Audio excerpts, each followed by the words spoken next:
Hey there, chitheads around the world, and welcome to another almost action-packed episode of Board Chitless. I'm Leki, and I'm joined by... Tristan! And this week we've been playing Vault of Dragons and Spirit Island. Now, before we get started with all that stuff, we just wanted to talk to you briefly about a Kickstarter campaign coming up through All or Nothing Productions. Tristan, you're in a better position to tell us what the hell's going on than I am. Okay. Thanks for the opportunity to plug, Leki. Yeah, It's so okay. in March, on March the 1st, we are launching our 5th Kickstarter campaign, and this is going to be for Shadows of Kilforth, which is a sequel to Gloom of Kilforth, and it uses the same mechanics and rules, but is a completely standalone game. So you can either play it completely by itself. If you're a new player, it's a great way to enter the world of Kilforth, as it were. Or you can use it as an expansion to the existing game, because it's going to have all new content, heroes, enemies, encounters, items, ancients, and everything. So you can pretty much just shuffle it into your game of Gloom of Kilforth and double the size of all your decks just to add loads of variability to the setup and stuff. So dead excited about that, and that's going to be launching in less than a couple of weeks now, 1st of March. Excellent. And is there any information already on like allornothingproductions.co.uk or Board Game Geek? I understand there's a bit of a teaser video doing the rounds. Yeah, there was a teaser, but we've actually put up the Kickstarter preview. Like, the main video now is on the Whole or Nothing website page, so go over there and check it out. Have a look at some of the artwork, listen to some of the music. Francesca's amazing music for the game, and it'll give you a real sense of how the game plays and stuff. And yeah, go and check it out. We're on social media as well, on Facebook and Twitter. Just look for Shadows of Kilforth. Excellent. Right, I'm going to check that out, and I strongly suggest that the listeners do too. So the first game that we played this week was Vault of Dragons, and it was a bit of an unusual week for me and Tristan because we were the only people to turn up to the games night. What have you been saying to everybody while I've not been around? It's been a bit Game of Thronesy, lots of backstabbing and treachery, betrayals, assassinations. So there's nobody left now. Everyone's dead. Is it possible that everyone's just had enough of our nonsense? It could be. Oh, they might have realised they didn't want to do the podcast, and that's why they didn't turn up. Oh no, don't say that. Oh. Okay, well, we'll just have to inflict it on all our listeners instead.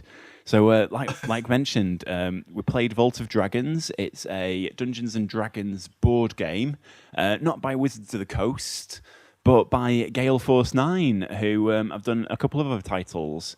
Our Vault of Dragons is basically everyone's taken on the role of Waterdeep's more nefarious factions, and you've all got to try and find a hidden vault under the city. So everybody's taking turns to explore Waterdeep, to build up a complete inventory of magical and sort of mysterious items, and then you're trying to try and complete dungeons to the point where you've revealed enough secrets to uncover the vault and take it out.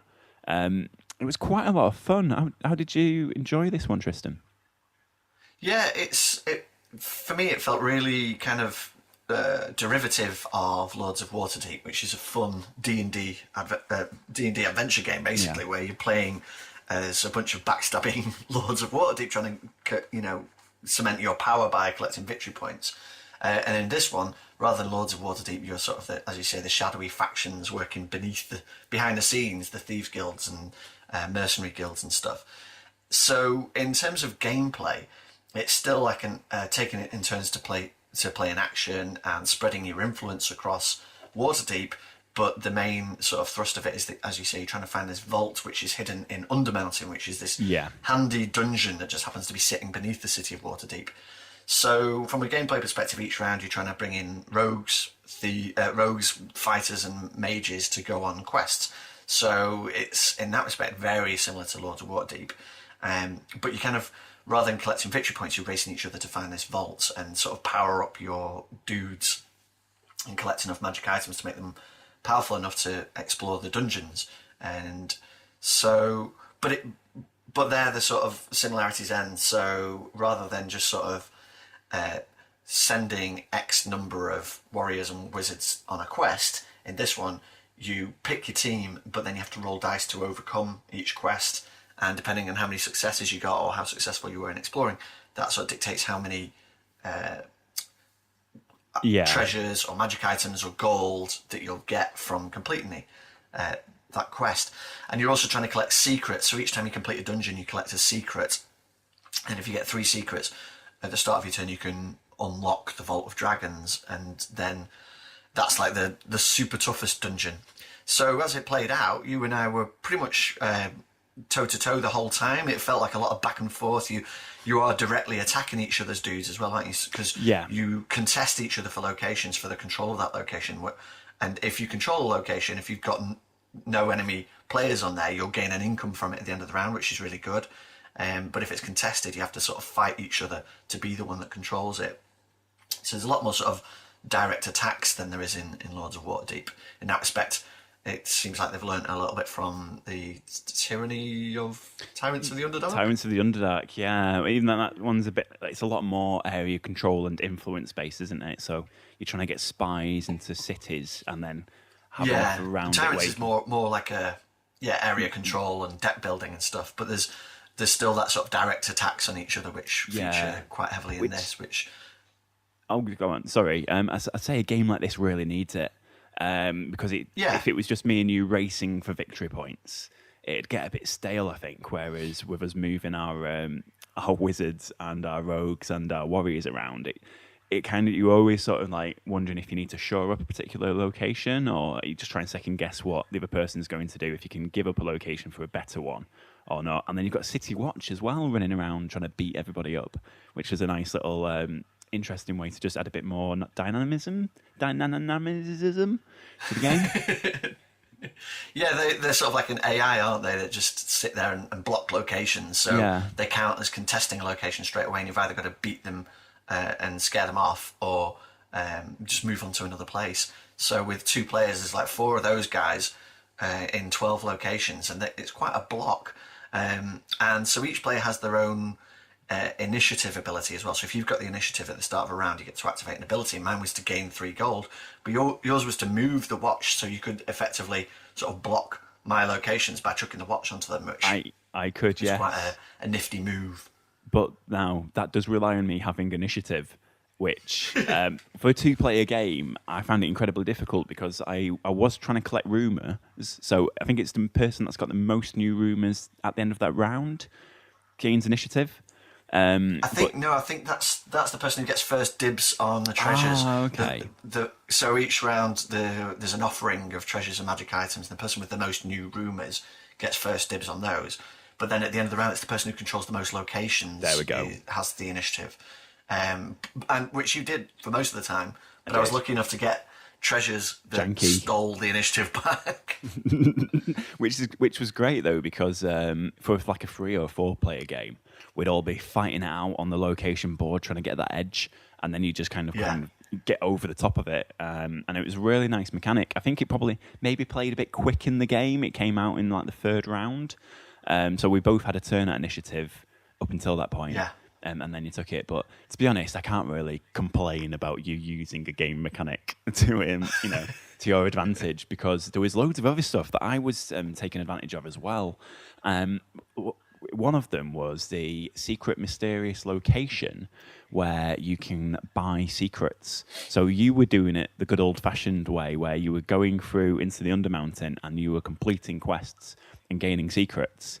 And then I'd just sneakily spend 2 magical items, or I'd spend 15 gold and get a secret that way. So that's how I got 2 of my 3 secrets.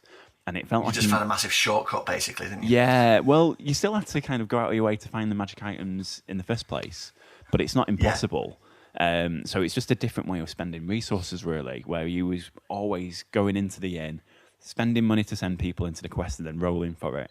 And I just found a slightly easier way, but it worked to my faction's sort of theme.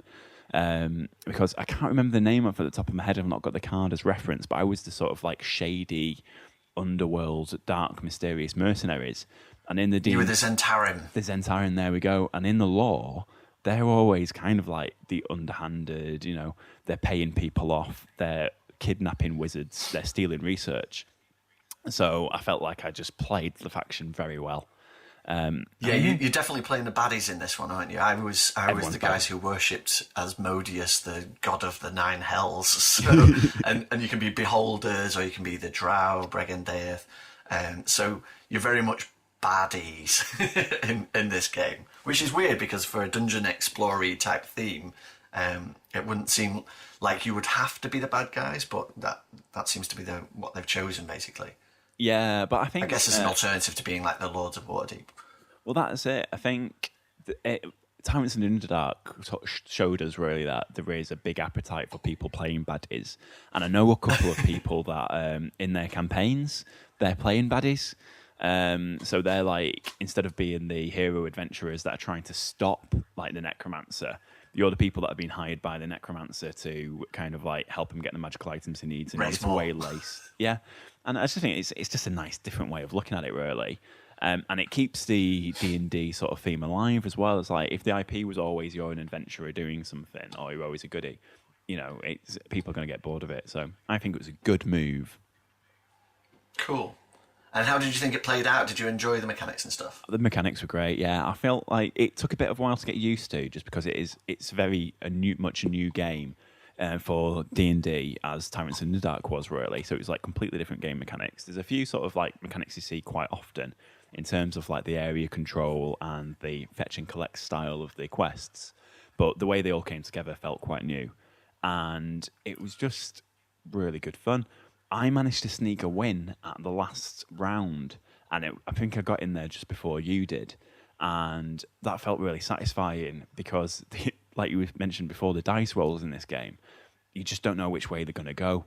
You get a small dice, a medium dice, or a big dice, depending on if you've sent in a warrior, a wizard, or a mage. So you roll in a d4, a d10, or a d12, unless you've got one of everybody, in which case you can roll 3 dice, one of each. If you send in an extra wizard, then you can re-roll a dice. If you send in an extra rogue, I think you get an extra sort of body check dice, which means that you can use that as an extra success if you roll a skull. So there's lots of ways that you can play it, but the best way of doing it is to just find so many magical items, which are like one-shot buffs, that they'll let you roll an extra dice, or they'll give you like a +4 or a +2. So when I went in for the final vault for the Vault of Dragons, you needed 20 plus to succeed. And I ended up rolling like 16 off my dice. I got critical rolls straight away, which was brilliant. So I only had to use one buff card, but I'd made sure before I went in there that it was mathematically impossible for me to lose that vault. I just had so many other cards I could have kept throwing out to add 2, add 4, do this to another dice, and just manipulate a win, which is what you want in these sorts of games. You don't want to leave it just to luck, which you can do. You can rush in there and hope for a win, but you can really like double down and hope to, make sure it happens, really. How did you find Yeah, you definitely... You followed the sort of action selection using the tools that you had to get the things that you wanted, like you did with the secrets to discover it in the first place, whereas I did the sort of classical rolling for the win, sort of going on adventures and stuff. And that was punishing in the end, I guess, is how I sort of fell behind a bit. Which... It leaves me in two minds. First of all, I don't mind you winning. It was very close, obviously. If you hadn't gone in that turn, I would have gone in the next turn. So It was cool that it sort of synced up that we both had 3 secrets at exactly the same moment. But some of the mechanics felt like they were almost like, how do we get a D4 into this game? How do we get the classic sort of Dungeons and Dragons dice into this game, D10s and D12s? And so it feels a little bit janky. Like with the thieves, they roll a d4 and, as you say, a skull dice, which can add 1 to 2 extra successes. So or 0 extra successes. So you really sort of those extra successes that you can use to kill enemy dudes on the map, like you kill each other's characters. But against a dungeon, it's just an extra couple of points of success. So it's this really sort of bizarre thing where you've got a wizard can potentially roll a 12 and a rogue can potentially roll a 4 plus a 2 if you're lucky, kind of thing. And so the discrepancy is enormous. Like, you just wouldn't send in thieves by themselves because it would be impossible for them to win with the sort of dice that they have. So they have to be buffed up by the wizards and the warriors and stuff. So there's this weird sort of juggling the math of the dice potentials to get the right combination of dudes to go in and have the adventure. But then, of course, if you roll like a natural 12 like you did, you've won the game. So it's kind of like but as you say, you would have had all the treasure cards and magic item buffs to throw in there as well. So it's kind of strange. I think I prefer Lords of Waterdeep in terms of like the cleanness of the game design and the gameplay. And also, I don't know, the rulebook itself is written in a very strange way, like almost like English isn't the first language, or it wasn't proofread. But it's got like sort of, it'll give you 4 bullet points of like, this is what you do during a phase. And then the names, it'll be like, I haven't got the rulebook to hand, but it might be something like collect income will be one of the phases. And then you'll go to the bigger description of how you collect income, and it's like collect revenue or something. And it's just really inconsistent. The language throughout the rulebook is really off and strange. And so you get these concepts introduced, and then they sort of almost rename the concepts as they go, which for a Dungeons and Dragons title is really quite, jolting, because you expect it to be totally polished, like with Lords of Waterdeep and the D&D games. But obviously, this is Gale Force 9. I'm not massively familiar with them, so maybe they're not like a UK or US based company. But that was really strange. But it didn't really stop us, I think, from getting to grips with the game. There are quite a few sort of exceptional rules as well that you have to remember. So I'd done a quick solo run through to try and digest the rules, but also whilst we were playing, there was quite a lot of referring to the rule book to just clarify things that aren't summarised anywhere, like wizards. It turns out if you use 2 wizards in a dungeon, the second wizard gives you a reroll on a die of your choice, which is kind of like, because it's not referenced anywhere or referred to, it's just something you just have to remember. So there are little weird things like that, but the way it all comes together, if you do grok it and you do process all of those little exceptions and stuff, it does provide for a fun and tense experience. And you do feel like you're in it right to the end. It doesn't feel like anyone gets too far ahead of the other player, sort of thing. Or it didn't in that game, anyway. Well, it certainly felt well balanced in that sort of respect. But like you're saying, like the end of the game, it would be nice if once I'd completed the vault, then you've got until the end of that round to also complete the vault, and then there's like some sort of like showdown, because we're competing factions, we're all evil. It makes good thematic sense that it's not just the first person to the cup. Once you get to the cup, fight for it, and then the person that wins that battle maybe wins the game. Defend your titles. Yeah, because it did feel sort of like, considering how much effort we both put into winning the game, it did feel sort of like not anticlimactic, but a bit like, oh, now that's the end, and there's nothing you can do about it, which goes against like the rest of like what the game's about in terms of like the back doors into the Undermountain that you can find on the map, or the fact that you can bribe people to get these secrets. So why not just have a win condition where more than 2 people can get to the end and then do something about it? It'll be interesting to see, because we didn't go through all the deck of magical items. I don't know if there's also a but I got there to it first, sort of like get that card that pulls victory away from you, because there's a few bits and pieces where you can really do over the other player.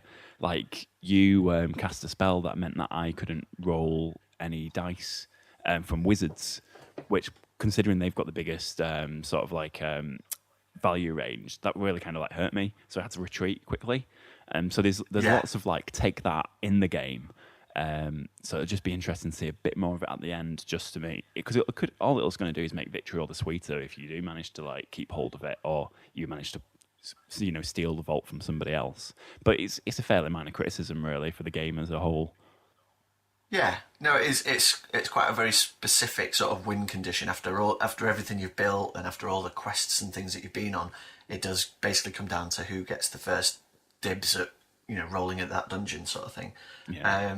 But I guess that also separates it quite a lot from Tyrants of the Underdark and Lords of Waterdeep, because those games, you're spending the whole game working towards collecting your salad, your victory point salad, as Dave would call it, to get the win. Whereas in this, you're pretty much building for that one move where you have to get into the vault, you have to win it, and then you claim the game. So it's very much a different dynamic, and I guess in that respect deserves its own place in the sort of canon of D&D games. Yeah. I'm just in the wash, I'm just not sure when I'd choose it over Lords of Waterdeep or Tyrants of the Underdark. I don't necessarily. But it was a fun experience. Yeah, I mean, it depends. I think it falls down to what sort of game that you enjoy playing. I'd imagine if you wanted something that was a bit like the Pathfinder adventure card game, it feels a bit similar to that. You're jumping around locations, but also you're then doing more in terms of what felt like the combat. It could maybe be a new game that you could explore instead of another Pathfinder set, as opposed to being something that you play instead of Waterdeep or Tyrants in the Underdark. Because I think I'd much rather play Tyrants in the Dark to this one, even though they are different games. I feel like it's just a better implementation. And Lords of Waterdeep is just an absolute stalwart. I think that'll get to the point where it's 50 years old and people will still be playing it. A bit like Risk, It might not be, might not be the right choice, but it's definitely a valid one. Yeah, no, I think they're just cleaner designs. They're more solid and more reliable as like a game experience. I'm not trying to detract too much from Vault of Dragons. It just, for what it does, I'm not sure how much it adds to what they've already established with those other two games. It does give you a different theme to explore, and you get to be the baddies again, like in Tyrants of the Underdark. And it's got that separate win condition, and the actual game, like the turn-to-turn gameplay is fun. You're constantly generating gold and collecting treasures and sending your dudes out to have fights and stuff.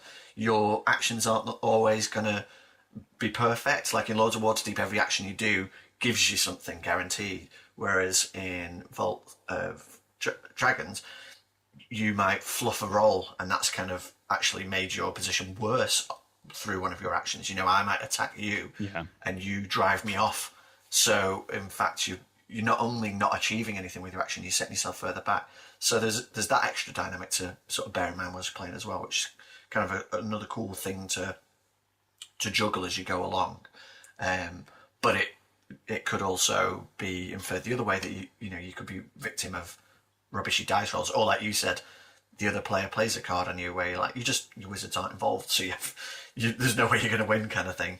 But again, they have to collect that card in the first place, and they'll have to have succeeded at a quest or whatever to get hold of that treasure. Exactly. So it kind of all balances out in the wash. You have to adapt to the situation. It's the name of the game, really. It's just how agile can you be. Well, there you go. Vault of Dragons. If you've not explored too many of the Dungeons and Dragons games, it's definitely worth looking. Go and check it out.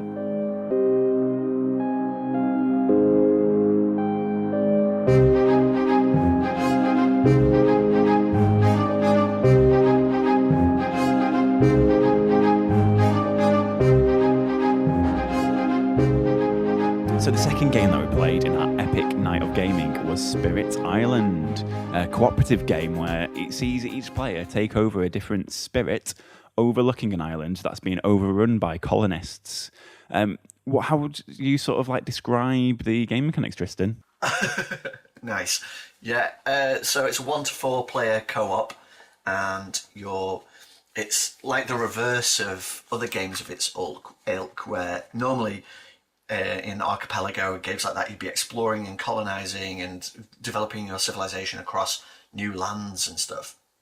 And the designer makes a big point, in fact, dedicates a whole page of the rules to his reason for designing the game, is that he wanted to reverse that. He was like, with all these games where you're expanding your civilization into some native lands, what about ones where the natives aren't too happy about it and they're actually rebelling back against the explorers? So in this game, you're playing as the sort of nature spirits of the island, defending its local people, the Dahar. So you could play as the spirit of water, or the spirit of earth, or the spirit of lightning. And what's happening is the game is generating conquistadors or explorers moving into your lands every turn, and then ravaging them and building their cities in these corruption or blight producing urban centres, whilst you're playing as these benevolent or supposedly benevolent sort of nature spirits that are driving them back and trying to scare them off. So you're trying to create fear, you're trying to wipe them out with floods and fires and earthquakes and all that kind of stuff.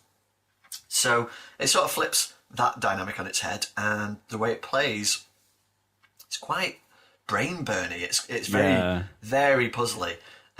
So it's interesting. It's a good puzzle. It's obviously takes its cues from Mage Knight in terms of the way that you can use cards and stuff. But the big sort of conceit is that you, on your turn, you generate an amount of energy which allows you to play a certain number of cards, and those cards will trigger elements that you produce, like lightning, earth, sun, moon, all these different elements.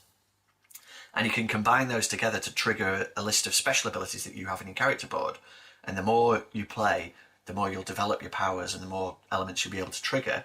And when you play your cards, they're either slow or fast. And this is huge. If they're fast, they'll trigger straight away, so you could maybe wipe out a village or, scare off some conquistadors. Or they'll be slow, which means you put them into play, but then the AI gets to act. And they'll spread and ravage the lands and produce towns and stuff.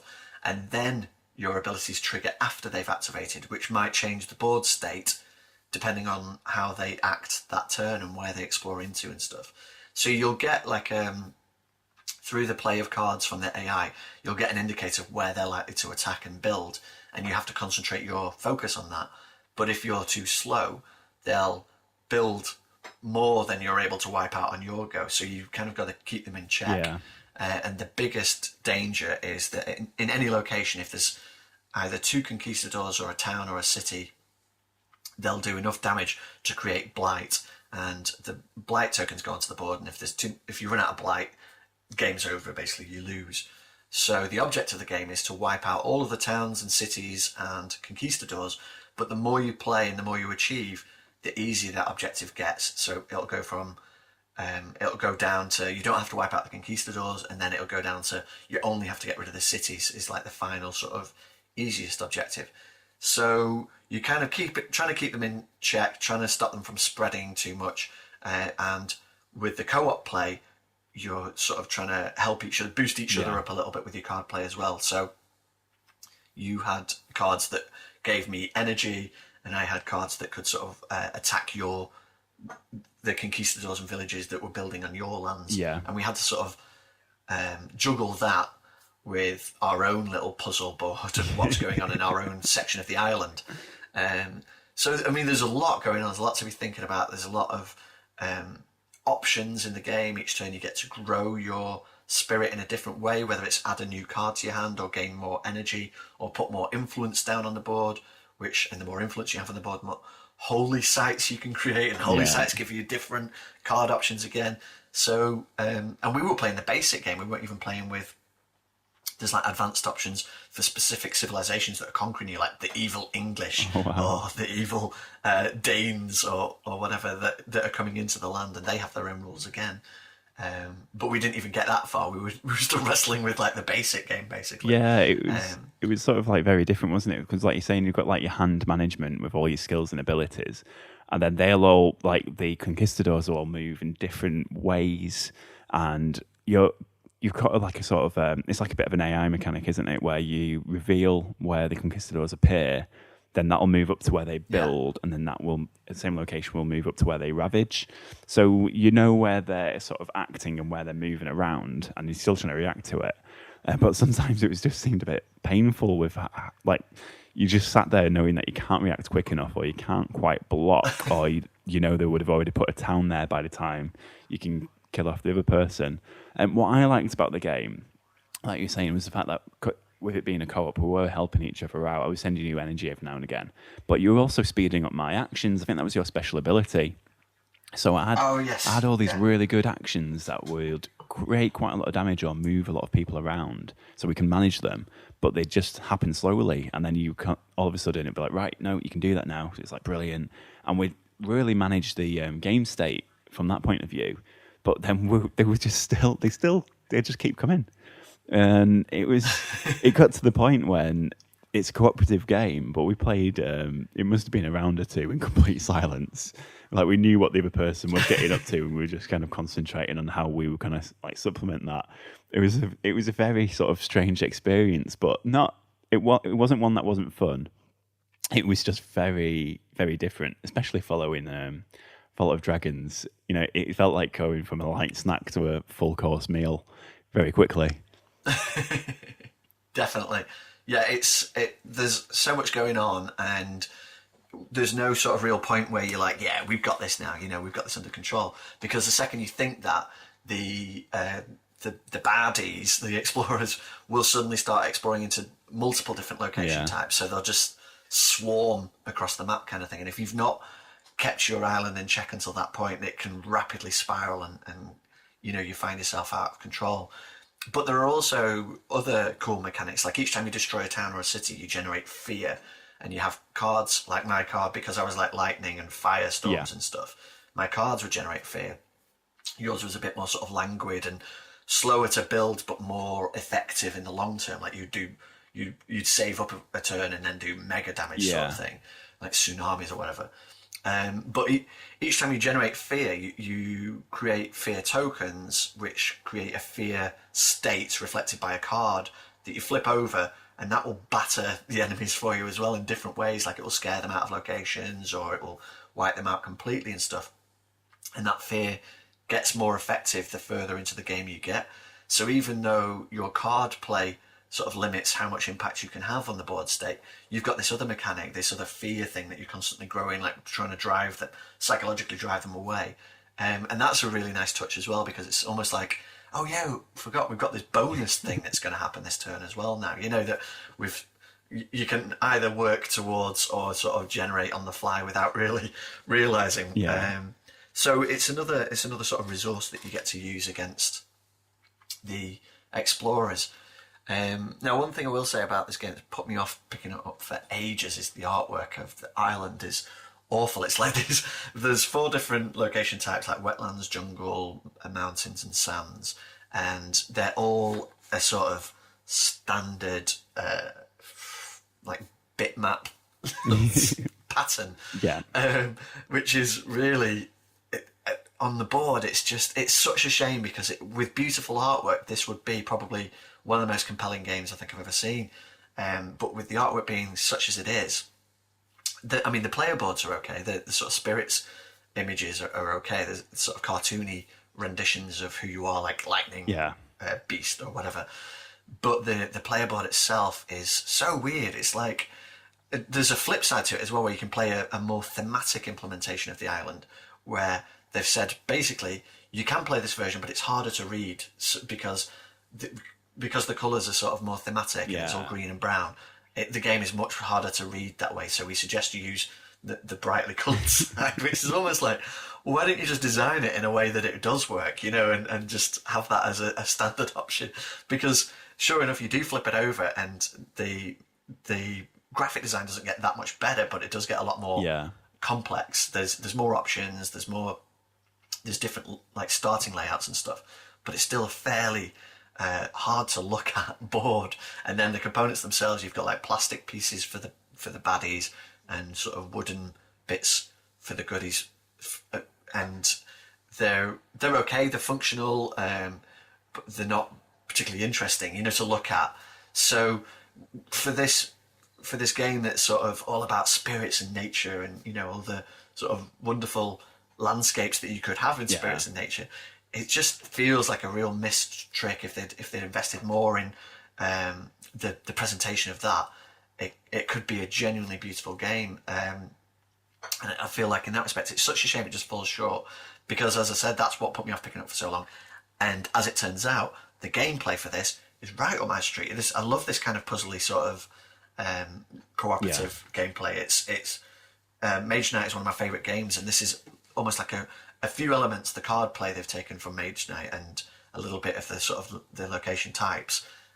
But the way it's implemented is very compelling, and you can't quarterback it, but you can't be like people talk about the alpha player sort of thing. You can't do that, because you can't be abreast of everybody else's situation as well as your own, because you're too busy scratching your head trying to figure out how to get the damned conquistadors out of your own territory.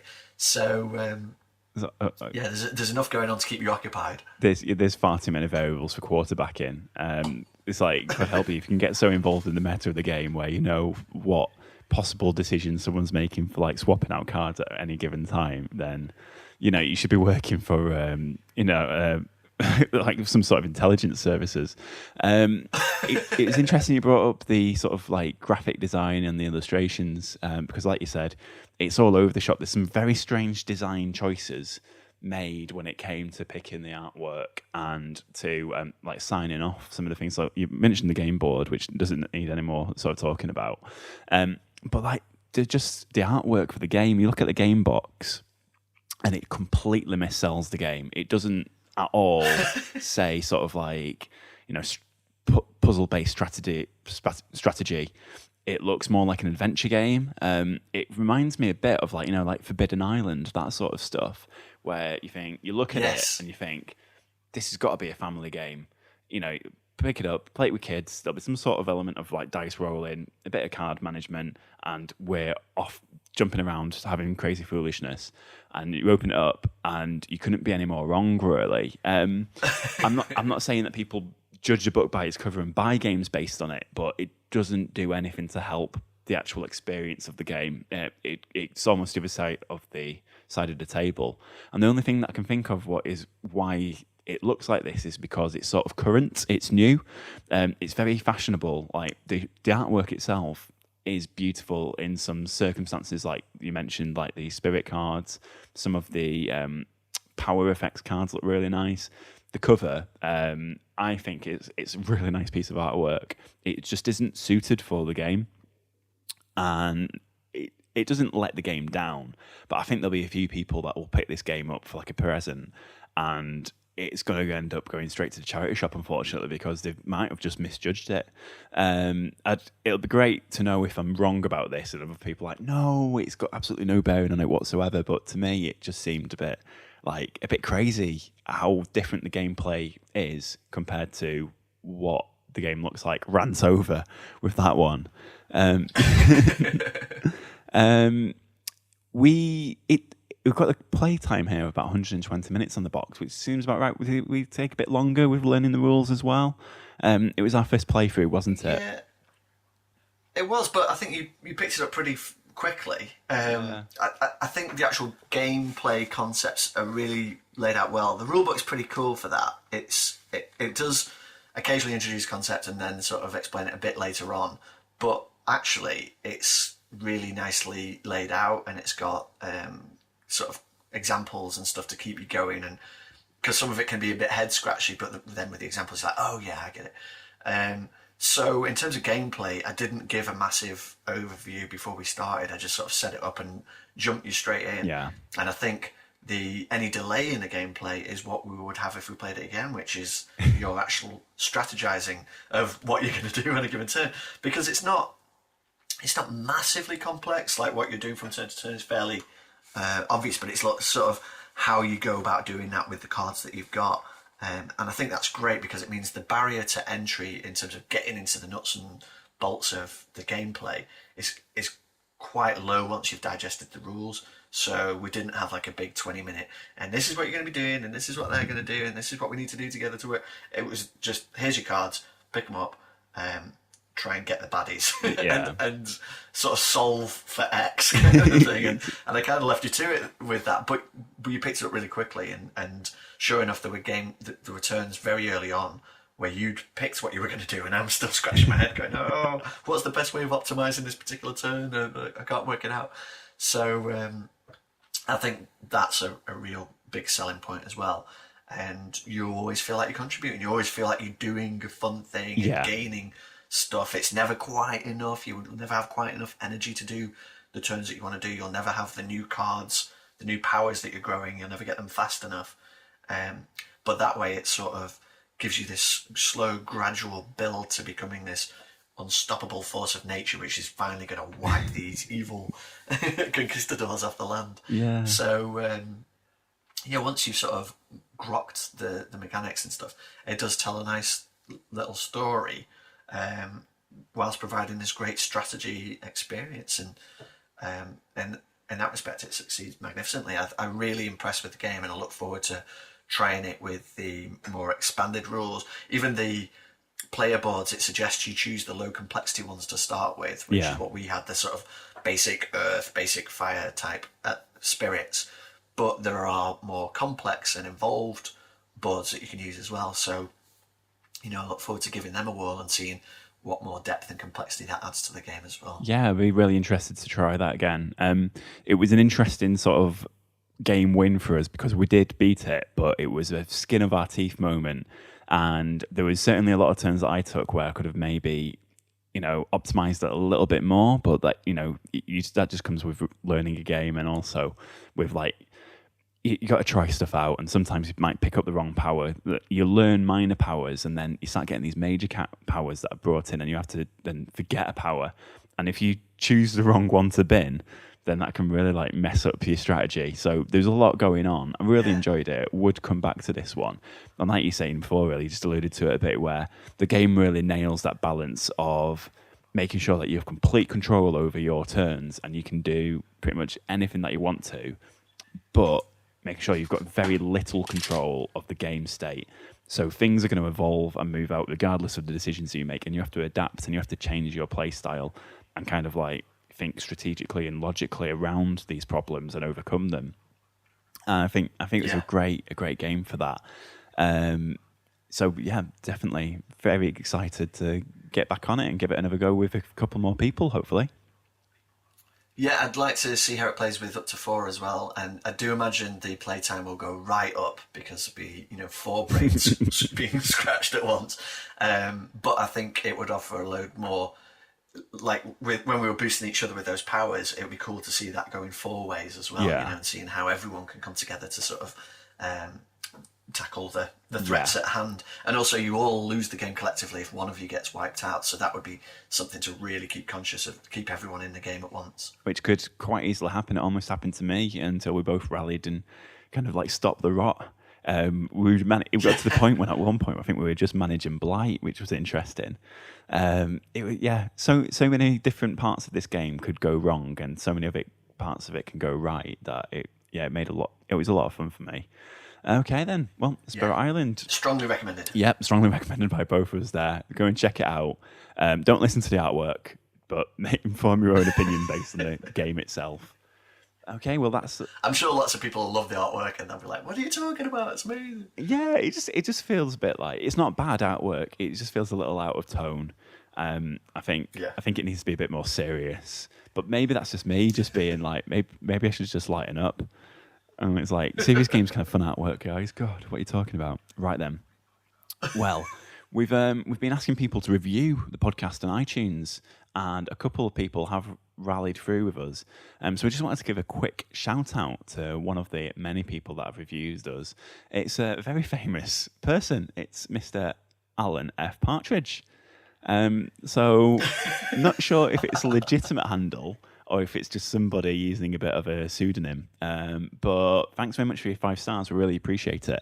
If people can make the way to iTunes and give us a rating, it'll really help us out in terms of listenership.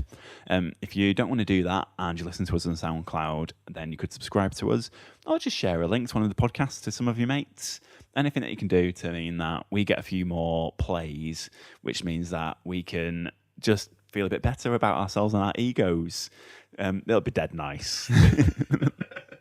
So thanks very much for that. Thanks for joining me, Tristan, and a bit of an unusual podcast recording session. And thank you very much. Yeah, it's been fun. Nice one. Cheers. See you. Bye-bye.